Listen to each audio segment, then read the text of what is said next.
नहीं देशपांडे, नहीं नहीं नहीं, मैं बोलता हूँ ना आपको, तुम्हारे क्लाइंट की बेल नहीं होगी। साहब मुझे कंप्लेंट दर्ज करानी है साहब।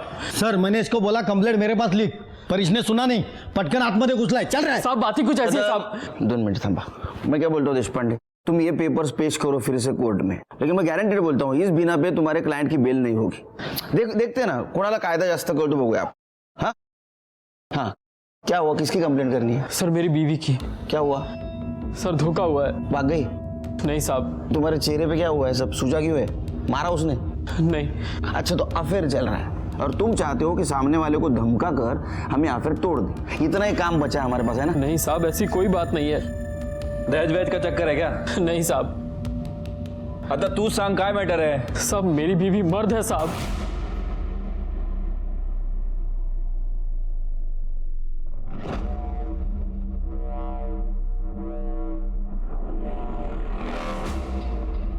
देशपांडे, देखा क्या लड़के ने लड़के के साथ शादी कर ली?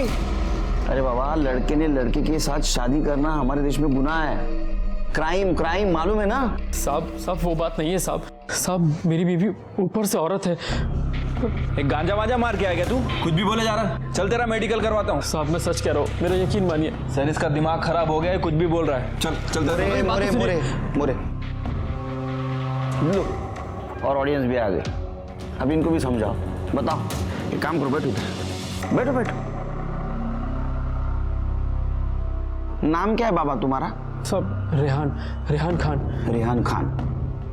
अच्छा रेहान खान, तुम्हारी शादी मतलब तुम्हारा निकाह कैसे हुआ? अरेंज मैरिज या लव मैरिज? साहब लव मैरिज। लव मैरिज है तो तुम्हें शादी के पहले पता नहीं चला वो औरत है या मर्द है? साहब मैंने आपसे बताया ना, वो ऊपर से औरत है साहब। अरे तुम्हारा शादी के पहले कुछ हुआ नहीं क्या? मतलब जो होने से पता चलता है क्या है क्या नहीं वो? नहीं साहब, मैंने कुछ नहीं किया। कुछ नहीं? तुम्हारा अफेयर कितने साल था? साहब 1 साल। मतलब 1 साल तूने सिर्फ घुमाया, कुछ किया नहीं? हाँ साहब वो बात नहीं है साहब, हाथ पकड़ने देती थी पर उससे ज्यादा कुछ नहीं। मोरे, मुझे लगता है या तो बहुत भोला है या तो बहुत शातिर है। तूने बीवी का मर्डर तो नहीं किया? अरे नहीं साहब, मैंने ऐसा कुछ नहीं किया। हाँ ठीक है। नाम क्या है उसका? सर उज़्मा सैयद।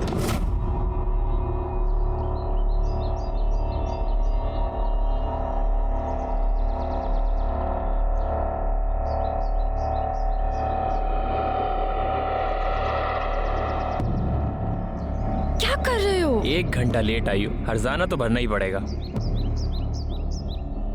छोड़ो ना। क्या हुआ? मैं नहीं छोड़ूंगा। ये सब गलत है, हमारा निकाह नहीं हुआ है अब तक, तो ये गलत ही है ना? ये सब निकाह के बाद। मैं अपने घर वालों से आज ही बात करूंगा। तो कर लो, मैंने कब मना किया? लड़की का फोटो है तुम्हारे पास? हाँ साहब। दिखाओ।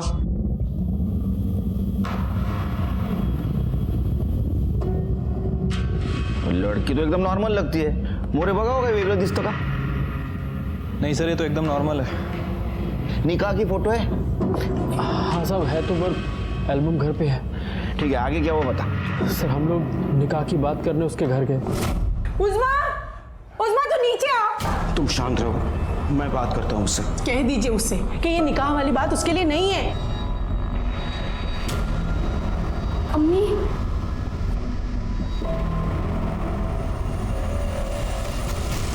बेटा, तुम जानते हो तुम ये क्या करने जा रही हो?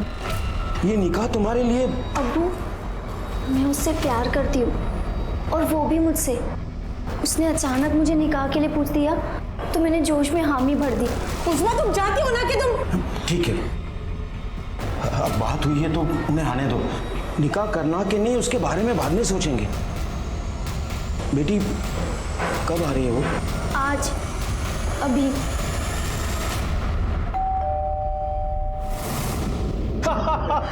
क्या बात कही है भाईजान, वाह वाह माशाल्लाह। भाईजान, हमें तो हमारे बेटे की पसंद बहुत जच गई। क्यों बेगम, सही कहा हमने? सच कहूं भाईजान, पहले मैं थोड़ी नाराज थी, पर इसे देखा मेरी सारी नाराजगी दूर हो गई। सही कहा बेगम आपने। जी मैं वो कह रही थी कि बच्चे अभी जवान हैं और पढ़ाई भी पूरी नहीं हुई है तो अरे भाभी जान, आप फिक्र ना करें। उज़मा पढ़ेगी, निकाह के बाद पढ़ेगी। अरे हम पढ़ाएंगे उसे। भाई हमारे रियान को तो हमारा कारोबार संभालना है, फिर निकाह क्यों डालना भाईजान, हैं? भाईजान कोई बात है तो बोल दीजिए। अरे देखिए भाभी जान, हमें तो सिर्फ आपकी बेटी चाहिए। अगर आप लोगों को चाहिए, कुछ मन में बात है तो प्लीज हमें खुल के बताइए। नहीं नहीं ऐसी कोई बात नहीं है। वो उस्मा में एक प्रॉब्लम है।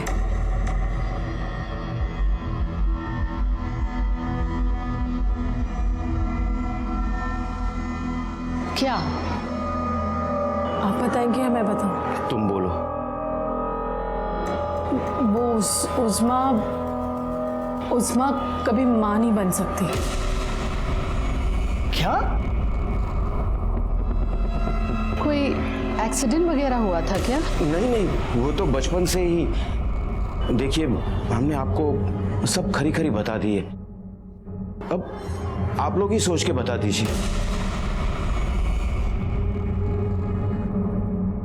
कोई बात नहीं, इसमें सोचने वाली क्या बात है। अल्लाह जानता है कि हमारा प्यार कितना पाक है, वही कोई रास्ता दिखाएगा।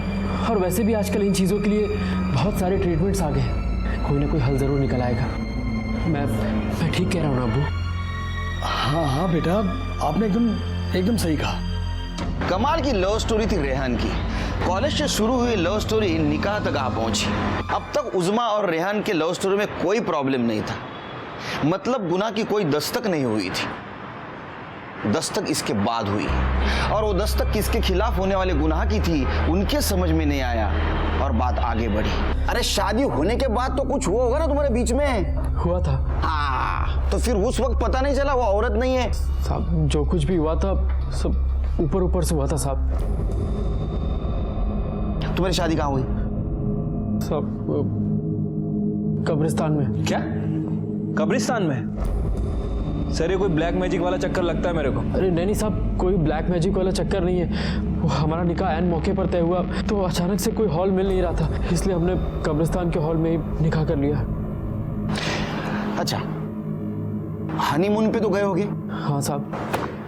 फिर हनीमून पे तो पता चला होगा? नहीं साहब, तब भी पता नहीं चला। अरे हनीमून पे कैसा नहीं पता चला? हनीमून पे तो 100% पता चलना चाहिए ना। माशाअल्लाह, सनसेट पॉइंट से सूरज को डूबता हुआ देखना मतलब खुदा के करिश्मे को करीब से देखने जैसा लगता है। मैं तो सनसेट दिख ही नहीं रहा था, मैं तो खुदा के इस करिश्मे को देख रहा था। अच्छा सुनो, मैं फ्रेश होकर आता हूँ। आज हमारी पहली रात है और आज मैं तुम्हें वो प्यार दूंगा। अरे जाओ भी, अभी बातें ही करते रहोगे। मैं बस 5 मिनट में आया। Get ready. ओके।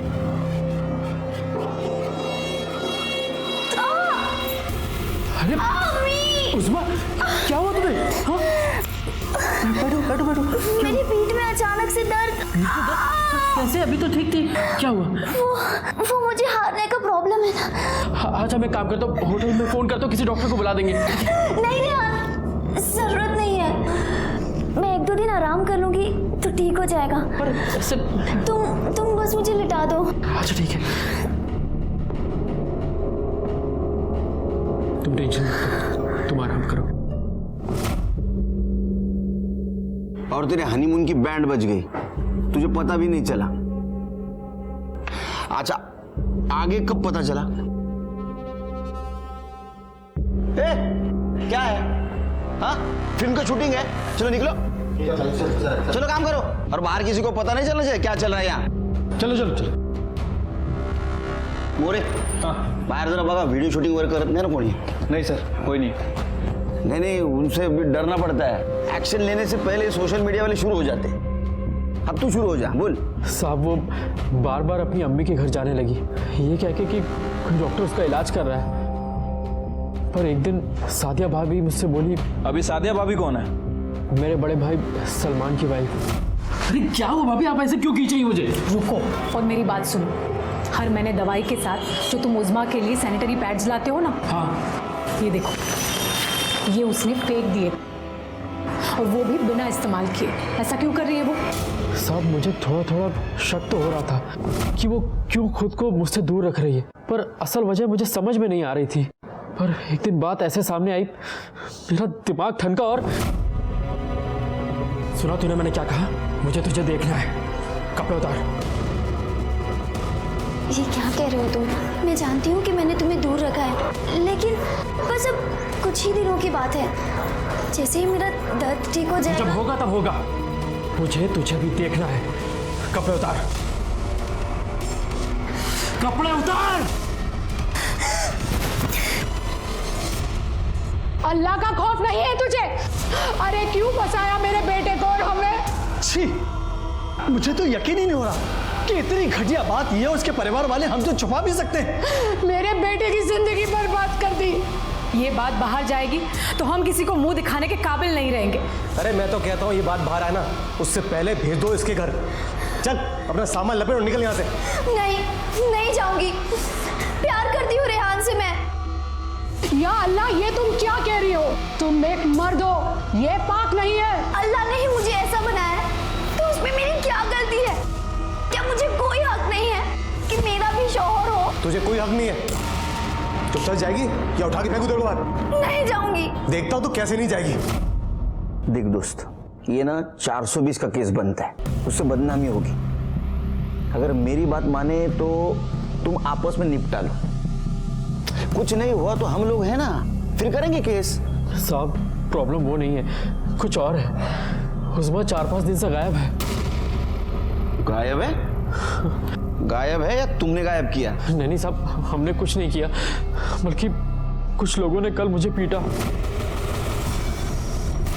अरे यार ये सब क्या है भाई?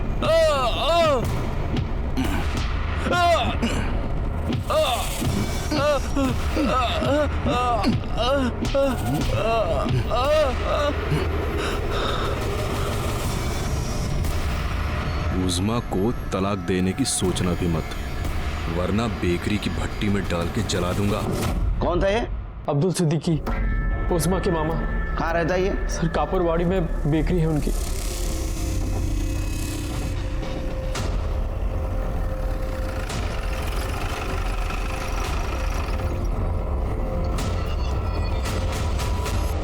जल्दी आप साफी मार, जल्दी मार बेटा। अब्दुल सिद्दीकी तू ही है? भैया मैं ही अब्दुल सिद्दीकी। रेहान खान को क्यों पिटवाया तूने? क्या बात हुई सर? कमाल है, खुद धोखा देते हो, खुद पिटवाते हो। हमने किसी को धोखा नहीं दिया सर, जो सही है वो बताया था पहले ही। क्या कि वो मां नहीं बन सकती, तब उनकी वजह समझ नहीं आई। मना करने के बावजूद निकाह किया, वो भी जल्दी जल्दी में। हाँ, उज़्मा को प्रॉब्लम था, उनकी है, और उसकी वजह से उसको जानवरों की तरह पीटने का लाइसेंस नहीं मिल जाता उनको। किसने मारा था? तो सलमान ने बेल्ट से मारा। आप फोटो देखो साहब, देखो। अब कहाँ है उज़्मा? वो मार खा के घर को आई, मैंने बोला इधर ही रुको।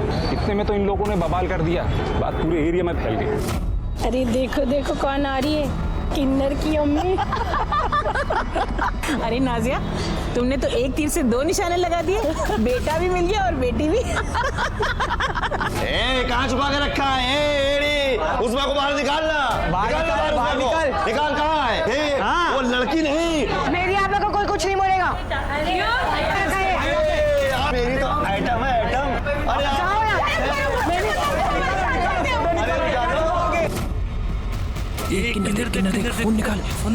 किन्नर। अब्बू भागो यहाँ से।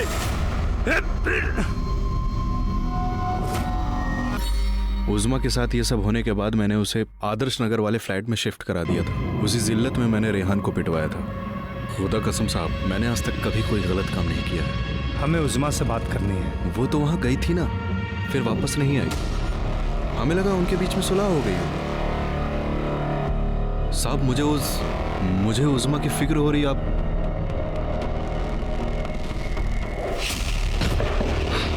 सावंत मॅडम, तुमचे हात दुखेपर्यंत हाणाय आला.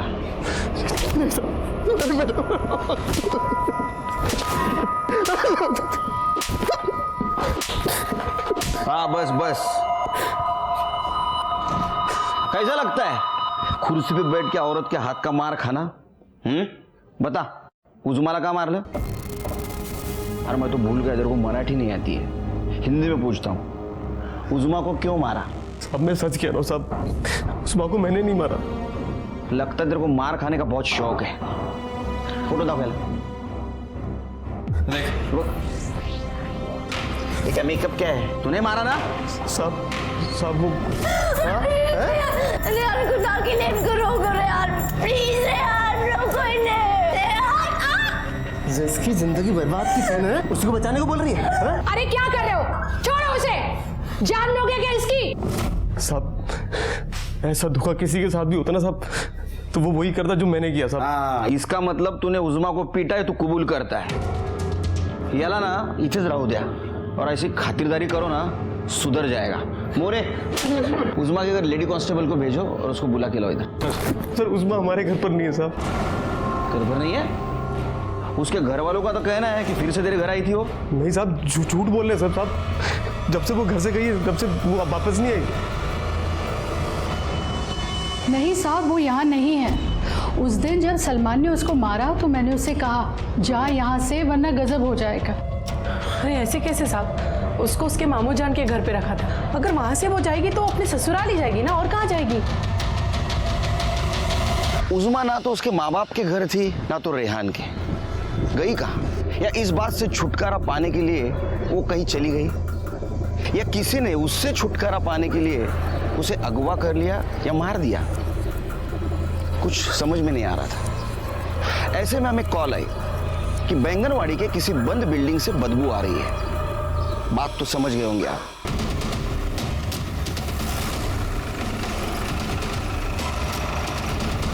जब वहां हम गए तो हमें उज़मा की सड़ी हुई लाश वहां मिली। और ताज्जुब की बात तो यह है कि उसका निचला हिस्सा जलाया गया था।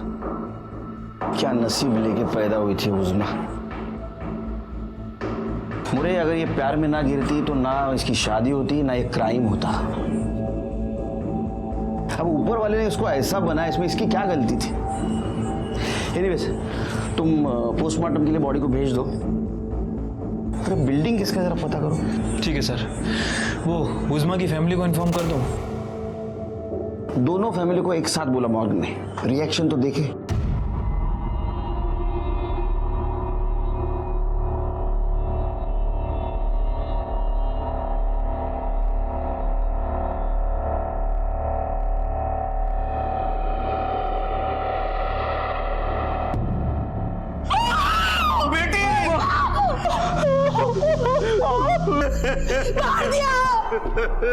मार दिया तुम लोगों ने मेरी बेटी को।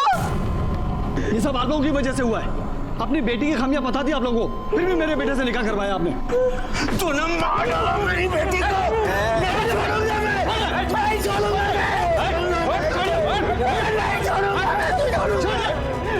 अरे जहन्नुम में भी जगह नहीं मिलेगी आप लोगों को। मार दिया मेरी बच्ची को। उज़मा के घर वालों का कहना था कि वो कभी मां नहीं बन सकती। उज़मा का निकाह कब्रिस्तान में होना और उज़मा का रेहान के साथ शारीरिक संबंध ना रखना, क्या ये रेहान के लिए आने वाले गुनाह की दस्तक नहीं थी? लेकिन उसके प्यार ने इस दस्तक को नजरअंदाज करने पर मजबूर कर दिया था। अब उज़मा को भी किसी ने मार दिया था, क्या उसे भी इस गुनाह के पहले की दस्तक मिली थी? नहीं, तू आज एक काम कर, खाना पुलिस स्टेशन में भेज दे। हाँ, नहीं, दाल खिचड़ी चलेगी। एक काम कर, फक्त डाळ जास्त, मीठ आणि राईस कमी। तो इतना नमक डालती है ना, बीपी बढ़ रहा है मेरा। हाँ, अरे नहीं, 2-3 दिन नहीं आ पाऊंगा मैं, कॉम्प्लिकेटेड केस है। हाँ खाऊंगा, रात का खाना रात में खाऊंगा। चल रख, फोन रख अभी। हाँ, क्या हुआ सर, वहीनी से डांट मिली क्या? वो तो आदत सी हो गई अभी। शादी के पहले बताया था मैंने उसको, पुलिस में हूँ, कितना वक्त दे पाऊंगा मालूम नहीं, लेकिन उस वक्त प्यार में थी ना। हाँ, मैं एडजस्ट कर लूंगी, मैं किरकिर नहीं करूंगी, ऐसा सब बोला। अभी वक्त नहीं दे पाते, बात करने के टाइम नहीं है, शुरू हो गया। ये केस ने भी बीपी बढ़ा दिया यार मेरी। सॉरी। अच्छा, कुछ पता चला? हाँ सर, वो बिल्डिंग के मालिक का पता चल गया है। वो पिछले 3 सालों से दुबई में ही रह रहा है और बिल्डिंग भी लॉक है। वैसे सर, सबसे इंपॉर्टेंट बात, ये दोनों ही फैमिली का घर बिल्डिंग से लगभग इक्वल डिस्टेंस पे है। सर, उज़मा की पीएम रिपोर्ट। सर, रिपोर्ट के हिसाब से उसकी मौत सर पर भारी मार लगने की वजह से हुई है। किसी मेटल की रॉड से वार किया गया है। लेकिन क्राइम स्पॉट पे हमें कोई वेपन नहीं मिला था सर। अरे मार के फेंक दिया होगा। एक काम करते, बिल्डिंग के आसपास बगा जरा कैसा पड़ गया। सर उसके हाथ पे रस्सियों के निशान भी थे, मतलब उसे 3-4 दिन तक बांध कर रखा गया था और मुंह पे भी मार्क्स हैं, मतलब उसके चेहरे को भी कपड़े से बांधा गया था। सर इस रिपोर्ट से 3 बातें तो कंफर्म हो गई। उज़्मा को मेल सेक्सुअल ऑर्गन था, इसकी बॉडी में मेल हार्मोन्स की मात्रा ज़्यादा थी, और नंबर 3 और सबसे इम्पॉर्टेंट, इसके निचले हिस्से को केरोसिन से जलाया गया था, वो भी इसके मरने के बाद। इस सब की वजह भी इसका निचला हिस्सा ही था। एक काम करो, जरा सबके कॉल रिकॉर्ड चेक करो। मतलब रिहान की फैमिली मेंबर्स के? दोनों के, उज़्मा की फैमिली के। सर उज़्मा की फैमिली में से ऐसा कौन करेगा, और करेगा भी तो क्यों? सर मोटिव तो रेहान की फैमिली के पास है, क्योंकि उज़्मा की मौत से फायदा इन्हीं की फैमिली को होगा और धोखा भी इन्हीं की फैमिली को मिला। नहीं, उज़्मा के मरने का फायदा उसके फैमिली को भी था, बदनामी से छुटकारा। उज़्मा के मामा ने क्या कहा था वो अभी लोगों के मजाक का विषय बन गए, और आखिरी बार मामा के घर ही उसको देखा गया था। और ये मामा जो कह रहा है ना कि उसको आदर्श नगर में शिफ्ट किया गया था, वो झूठ बोल रहा है। चेक करो। ठीक है सर। ठीक है, और सुन, हाथ जल्दी चला। अब क्यों आए साहब, आपका काम खत्म? नहीं अब्दुल मियाँ, अब हमारा काम शुरू हुआ है। उज़्मा को जिस आदर्श नगर वाले फ्लैट में रखा था, उसका नंबर और एड्रेस चाहिए। वो क्यों चाहिए आपको? पता करना है कि तुमने जो कहानी सुनाई थी वो कितनी सच है और कितनी झूठ।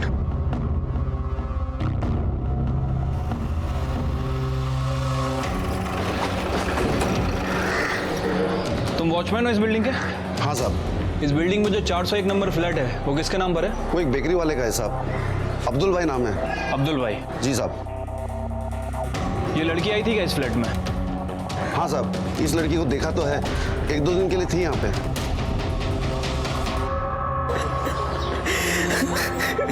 सब मेरी गलती है, मेरी गलती है। गलती तो हम सबसे हो गई। इस निकाह के लिए मैंने अपनी बेटी का साथ दिया, हमारी बेटी में दोष है, ये हमें मान लेना चाहिए था। गुनाह किया है मैंने, गुनाह किया है, अल्लाह मुझे कभी माफ नहीं करेगा। अरे क्या गुनाह किया है, अल्लाह क्यों माफ नहीं करेगा? मेरी वजह से मर गई मेरी बच्ची, मेरी वजह से। अरे धीरे बोल, कोई सुन लेगा। कोई सुन लेगा तो सुन लेने दीजिए, मुझे तो मेरे गुनाहों की सजा मिलनी चाहिए। मार दिया मैंने अपनी बच्ची को, मर गई वो। सर ये अहमद है, हमारे एरिया का खबरी। क्या खबर है साहब? मोरे साहब ने जब बोला करके तो मैंने उस लड़की के, मेरा मतलब है लड़के, अब क्या बोलूँ सर मैं उसको? उज़्मा बोल। हाँ साहब, उज़्मा के घर का मैंने कुछ खबर निकाला साहब। साहब उधर एक बुढ़ा रहता है इब्राहिम करके, सब उसे इब्राहिम चाचा बुलाते हैं। जब उससे पता चला कि उज़्मा की शादी हो रही है तो काफ़ी बौखला गया था वो, और उसने धमकी भी दी उसके और उसके परिवार वालों की, वो नमाज नहीं अदा करने देगा। और शादी के कुछ दिन पहले साहब उसने उज़्मा से काफ़ी सॉलिड पंगा कर लिया था। आप जाकर अपना देखो, हमारे बीच में टांग अड़ाने की जरूरत नहीं है। जरूरत कैसे नहीं है? तू जो करने जा रही है ना, वो हमारे मजहब के खिलाफ है। ऐसा कुछ नहीं, जाओ, नहीं तो चप्पल निकाल के ना तेरे चेहरे का नक्शा बदल दूं। वैसे भी एक पाँव तो कब्र में ही है। अब तू देखना, मैं तेरा क्या हश्र करता हूँ, तुझे काट के कुत्तों को खिला दूंगा मैं। अबे जा, घर जाकर ना देख अपने हाथ पाँव में काटने की ताकत है कि नहीं। आया बड़ा मुझे काटने वाला। ये इब्राहिम रहता कहाँ है? अरे साहब, ये आप क्या तोहमत लगा रहे हैं? तो मत मतलब इल्जाम लगाना, आरोप लगाना, ब्लेम करना। अच्छा, आपने उज़्मा की शादी रोकने की कोशिश की, उसको धमकाया, फिर भी उसका निकाह हुआ तो आपने उसको काटने की बात की, बाद में उसको आपने मार दिया और जला दिया, बराबर है ना? नहीं साहब, ऐसा कुछ भी नहीं हुआ। देखिए, आपने उसको काटने की बात की, इसका चश्मदीद गवाह है हमारे पास। धमकी दी थी साहब। हाँ, और धमकी इसलिए दी थी कि उसमें जो खामियां थी उससे मैं वाकिफ था, और निकाह न होने में भी सबकी भलाई थी। इसके ऊपर नजर रखो, शहर के बाहर मत जाने दो। सीडीआर रिपोर्ट का क्या हुआ? कल सुबह तक आ जाएगी सर।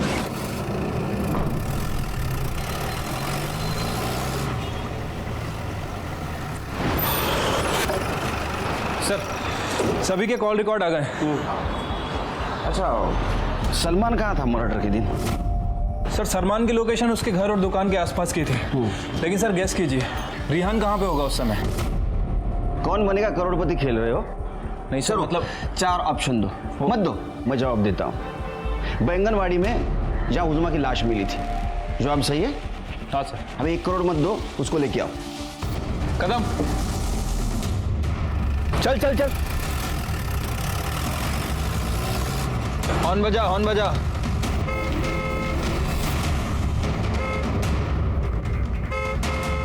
सुन ही नहीं रहा ये तो। एक काम कर, ओवरटेक कर।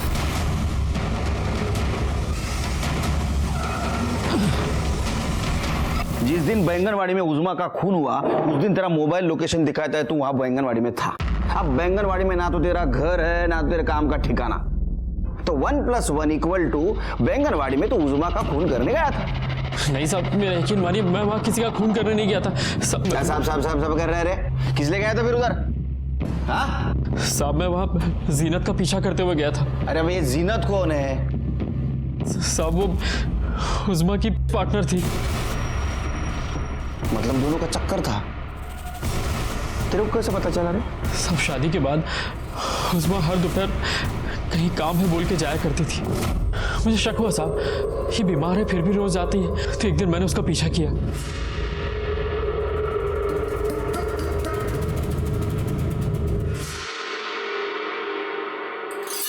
साहब मुझे वो सब गड़बड़ लगा, इसलिए उसी रात मैंने उज़मा से पूछा कि आखिर वो लड़की थी कौन। वो जीनत थी, मेरे घर पे बचपन में जो काम करने आती थी ना, जायदा, उसकी बेटी। उसके कॉलेज के पैसे मैं ही देती हूँ, इसीलिए गई थी। क्या है ना, बेचारी बहुत गरीब है, मदद करना तो फर्ज बनता है ना। साहब उस वक्त तो मुझे उसकी सारी बात सही लगी। तब तक प्यार का बुखार नहीं ना उतरा था। गड़बड़ कब लगा? सर 4 जुलाई को जब जीनत हमारे घर आई।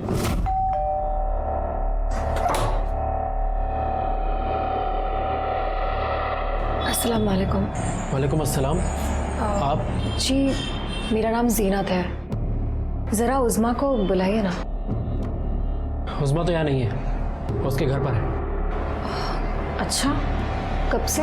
कौन है रेहान? कोई नहीं अम्मी। कोई बात नहीं, हम उससे वहीं जाकर मिल लेंगे। साहब जिस लड़की के कॉलेज का खर्चा उज़मा उठा रही थी उसके पास खुद की गाड़ी थी। मेरा तो दिमाग सटक गया साहब। मैंने उसी वक्त उसका पीछा किया और बैंगनवाड़ी में उसके कार के आगे अपनी बाइक डाली।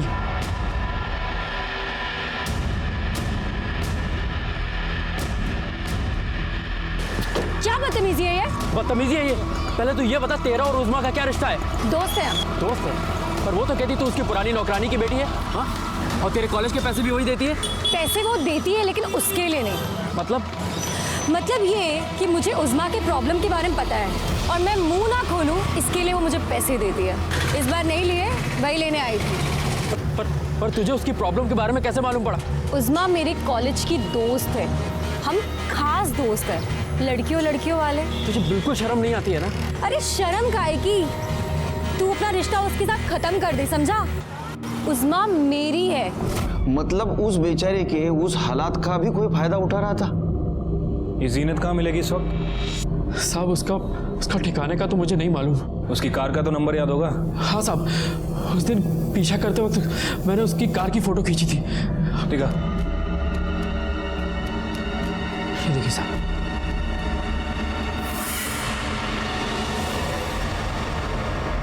सर मैं उसे क्यों मारूंगी? वो दोस्त थी मेरी, और जब चाहिए सेक्सुअल सेटिस्फैक्शन भी मिल रहा था और ऊपर से पैसे भी मिल जाते थे। हाँ, सोन्याचं अंड देणारी कोंबडी सापडली होती तुला। हाँ? सोने का अंडा देने वाली कोंबड़ी, मुर्गी मिली थी तुमको। सर ऐसी मुर्गी को कोई काटता है क्या? काटता है जब हाव का हिंदी में क्या बोलते हैं? सर भूख, लालच। जब ज्यादा लालच बढ़ जाती है ना तो काटता है। तुम्हारी लालच बढ़ गई थी इसलिए उज़मा को मार डाला तुमने। सर लेकिन मुझे मालूम ही नहीं था उज़मा किधर थी। बैंगनवाड़ी में थी वो। अरे लेकिन मुझे मालूम नहीं था। मोरे, इसका फोटो निकालो। अरे क्या है, तुम भाग गई ना, तुम्हारा लेटेस्ट फोटो है हमारे पास। और सर वैसे भी इसके ऊपर ब्लैकमेलिंग का चार्ज तो बनता ही है। कैसे बनता है ब्लैकमेल? जिसे ब्लैकमेल किया तो वो तो मर गई। हाँ, गवाही कौन देगा? होशियार है। देखिए सर, मेरी पूरी फैमिली लॉयर्स की है और मैंने खुद लॉ किया है। हाँ, तो लॉ में एक इंपॉर्टेंट चीज है, सबूत। जिस दिन तुम्हारे खिलाफ सबूत मेरे हाथ लग जाएगा ना, ये पूरी होशियारी बाहर निकाल दूंगा मैं। सलाम हो रे।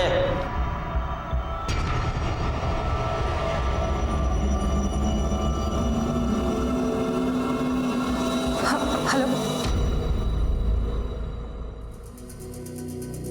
आई शपथ बोलता हूं, किसी पुलिस वाले के पास ऐसा केस नहीं आया होगा। रेहान, सलमान, जीनत सबके पास मर्डर का मोटिव था, लेकिन किसी के खिलाफ हमारे पास सबूत नहीं था। उस वक्त इस व्हाइट बोर्ड को मैं घंटों देखते बैठा और सोचता कि इनमें से ही किसी ने उज़्मा को मारा है, लेकिन कौन है? कोई कल्प्रिट नजर नहीं आ रहा था। मेरा असिस्टेंट मोरे, उसके पास मैंने केरोसिन का एंगल भी निकाला, लेकिन सब मिडिल क्लास लोग थे, और मिडिल क्लास लोग तो केरोसिन यूज नहीं करते। फिर कौन करता है? सर, एक बात तो कंफर्म है कि केरोसिन यूज किया है, लेकिन प्रॉब्लम यह है कि इनमें से कोई भी केरोसिन यूज नहीं करता, सभी गैस कनेक्शन वाले हैं। गैस खत्म हो गई तो? सर, गैस खत्म कहाँ होती है, क्योंकि ये लोग गैस पाइपलाइन का यूज करते हैं, और जिस बिल्डिंग में ये लोग रहते हैं वहाँ सभी जगह गैस की पाइपलाइन लगी हुई है, रियान के घर भी और ये जीनत के घर भी। नहीं, लेकिन मोरे, उज़्मा के निचले वाले हिस्से को जलाने के लिए कल्प्रिट ने केरोसिन कहाँ से लाया? मुझे अभी भी लगता है कि ये कांड उज़्मा की फैमिली ने किया है। और सर, मुझे लगता है कि ये कांड रिहान या उसकी फैमिली में से किसी ने किया है, क्योंकि उज़्मा को उसके मामा के घर रखा गया था और वहां से वो निकलकर रिहान के घर चली गई। और अभी तक हमें जो इन्फॉर्मेशन मिली है सर, ये बात तो कंफर्म है कि उज़्मा को फिजिकल प्रॉब्लम होने के बाद भी वो रिहान से प्यार करती थी। ये बात सही है। हाँ सर, हो सकता है कि वो रिहान के पास वापस गई हो, उसे अपनाने की रिक्वेस्ट की हो, बातों बातों में उनकी बात बिगड़ गई हो, फिर रिहान या सलमान उनमें से कोई उसे बिल्डिंग के पास ले गया हो, उनका झगड़ा हुआ हो, उनमें से किसी एक ने या फिर दोनों ने उज़्मा को मार दिया हो और फिर उसके निचले हिस्से को जला दिया। मुरे यार, घूम फिर के वहीं आ रहे यार हम लोग। जिसके घर में गैस है वो केरोसिन क्यों यूज करेगा? नहीं, एक काम करो तुम ना, ये दोनों ने तीनों के घर चेक करो, एक जीनत का भी घर चेक करो और देखो कहीं केरोसिन या केरोसिन का खाली डिब्बा मिलता है क्या।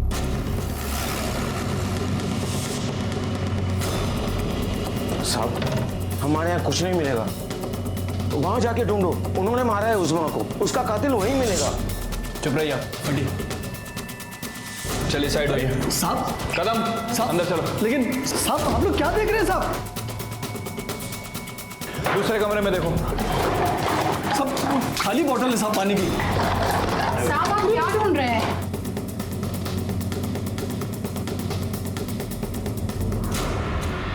देखिए साहब, आप ये ठीक नहीं कर रहे हैं। इस पूरे इलाके में हमारी बेकरी का नाम है। चुपचाप खड़े रहो।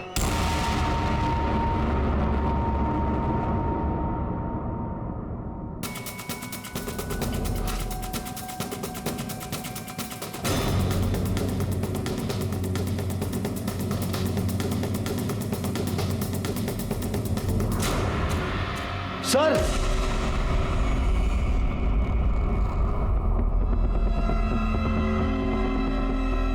ये केरोसिन का डिब्बा आपका है? हाँ। केरोसिन क्यों लगता है आपको? गैस खत्म हो जाता है तो। आपके घर में तो पाइपलाइन वाला गैस है ना, वो तो कभी खत्म नहीं होता, क्यों मोरे? हाँ सर। ज़्यादा खाना पकाना होता है तो इसे ही इस्तेमाल करते हैं। अरे हाँ, ऐसा हो सकता है, ऐसा हो सकता है। तो फिर वो स्टोव कहाँ है? स्टोव? अब कैसे बताऊं आप? वो स्टोव रहता है ना खाना पकाने के लिए, एक नीचे ऐसा पंप रहता है, बाजू में ऐसा एक ढक्कन रहता है, उसमें ऐसा केरोसिन डालने का, लगाने की माचिस, पंप मारने का, सब भड़क जाती है आग। वो स्टोव कहाँ है? स्टोव रिपेयर होने गया है। रिपेयर का दुकान कहाँ है? एड्रेस दो, मोरे लेके आएगा।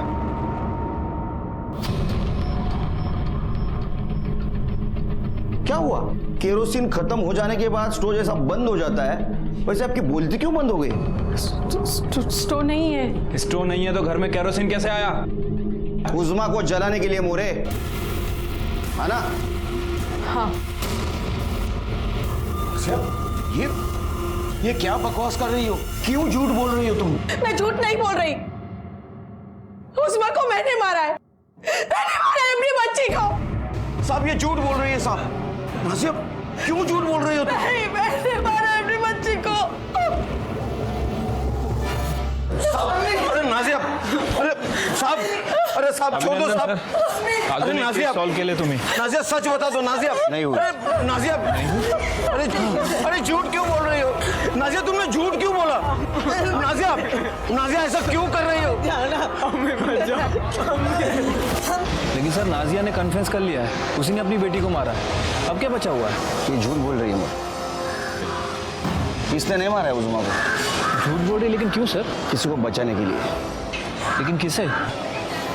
शायद उसके पति को या भाई को। तो उज़मा को आपने मारा? हाँ। कैसे? मुझे जरा फिल्म में दिखाते हो वैसा दिखाओ, मुझे फिल्म में बड़ी अच्छी लगती है।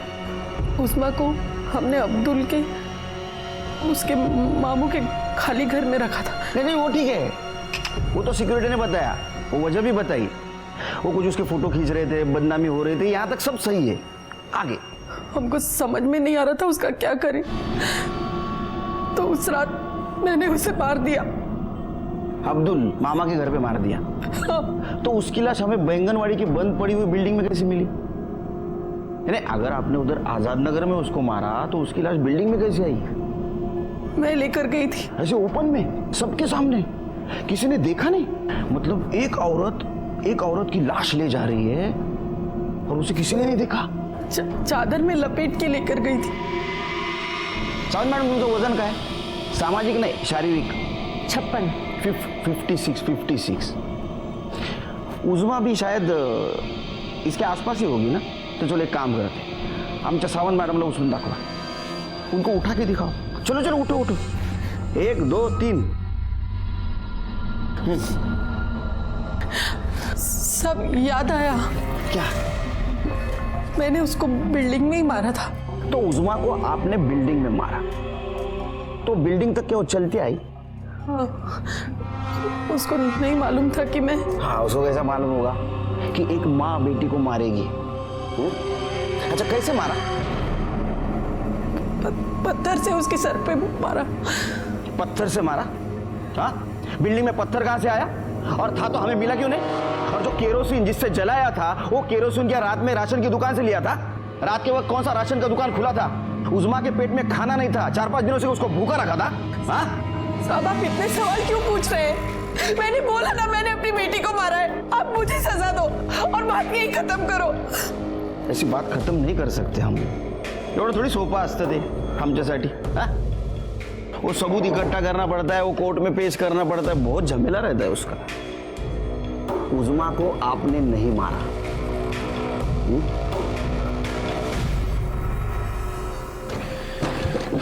सर आप सही कह रहे थे, ये नाजिया झूठ बोल रही है। नहीं झूठ तो बोल रही है, लेकिन किससे बचाने के लिए?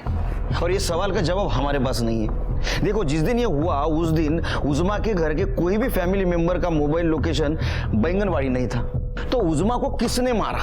मोरे घूम फिर कर हम वही सवाल पे आके अटक रहे हैं। सर, उज़मा का बाप सलीम आया है, वो नाजिया को मिलना चाहता है, भेटाले देऊ?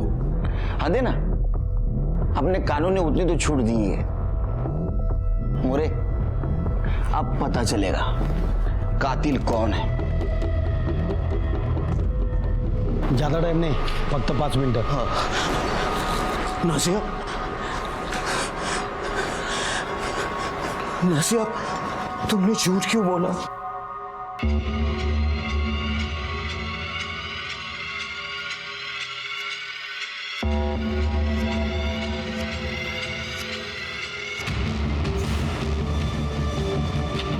त्याच्या मागे जा, बघ कुठे जातो आणि काय करतो। सर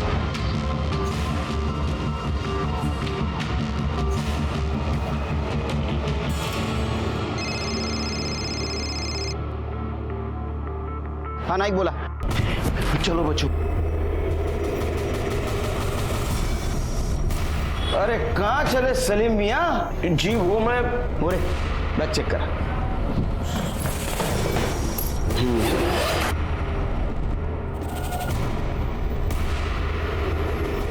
सर कपड़े हैं, वो भी सिर्फ इन दोनों बच्चों के।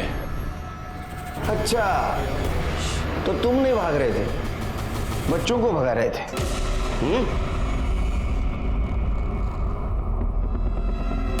हाँ मैंने झूठ बोला, अपने बच्चों को बचाने के लिए मैंने झूठ बोला। उस दिन मैंने देखा कि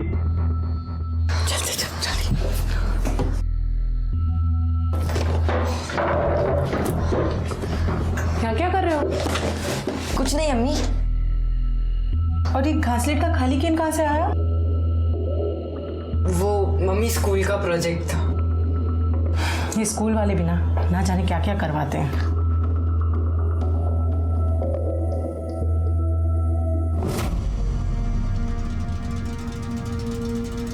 देखो बच्चों, तुम दोनों ने जो कुछ भी किया है वो सब हमें पता है।